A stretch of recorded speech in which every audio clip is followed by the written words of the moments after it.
तर hit and run केसमध्ये तुम्ही असं म्हणताय की ते दोषी आहेत, त्यांची गवळी मुख्यमंत्र्यांची आहे तुम्ही म्हणताय का?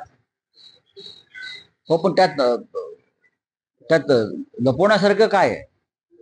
हिट अँड रन केस मधला जो मुख्य आरोपी, त्याचा मुलगा, हे मुख्यमंत्री एकनाथ शिंदे यांच्याशी अत्यंत घनिष्ठ संबंधित आहेत. माझ्या माहितीप्रमाणे त्यांचे व्यावसायिक संबंध आहेत, ठाणे जिल्ह्यातले आहेत. त्यांच्या पक्षाचे ते उपनेते आहेत असं मला कळलं. त्याच्यामुळे ते 24 तासात काय, त्यांना अटकच कशी केली पोलिसांनी त्यांना अटक करून गुन्हाच केलेला आहे. मुख्यमंत्र्यांच्या जवळच्या माणसाला अटक होते खून करून. कुठे मुख्य आरोपी? फरारी झालाय ना त्यांचा मुलगा. एका मराठी महिलेला चिरडून गाडी खाली दारूच्या नशेत हा कोणी मिहीर शहा हा मुंबई पोलिसांच्या तावडीतून सुटतो कसा?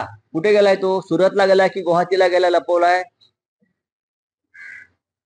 आरोपी, मुख्य आरोपी हा सुरतला पळून गेलाय, त्याला ठेवलाय की गुवाहाटीला लपवलाय? याचा खुलासा मुख्यमंत्र्यांना आणि देवेंद्र फडणवीस यांनी करायला हवा. वरळीच्या रस्त्यावर ज्या प्रकारे रक्तपात झाला, हिंसाचार झाला, गाडी खाली चिरडली गेली, एक दाम्पत्य, मराठी कोळी दाम्पत्य, त्याला कोण जबाबदार आहे? दारूच्या नशेत हे काय चाललंय? या मुंबई महाराष्ट्रात कायदा सुव्यवस्था आहे की नाही? पण ती नाही हे मला खात्रीनं सांगावं असं वाटतं. महाराष्ट्रातील सर्व बातम्यांचे विश्वासार्ह व्यासपीठ, सकाळच्या सर्व सोशल मीडिया प्लॅटफॉर्मला लाईक, फॉलो आणि सबस्क्राईब करा. तसंच सर्व नोटिफिकेशनसाठी बेल आयकॉन प्रेस करायला विसरू नका.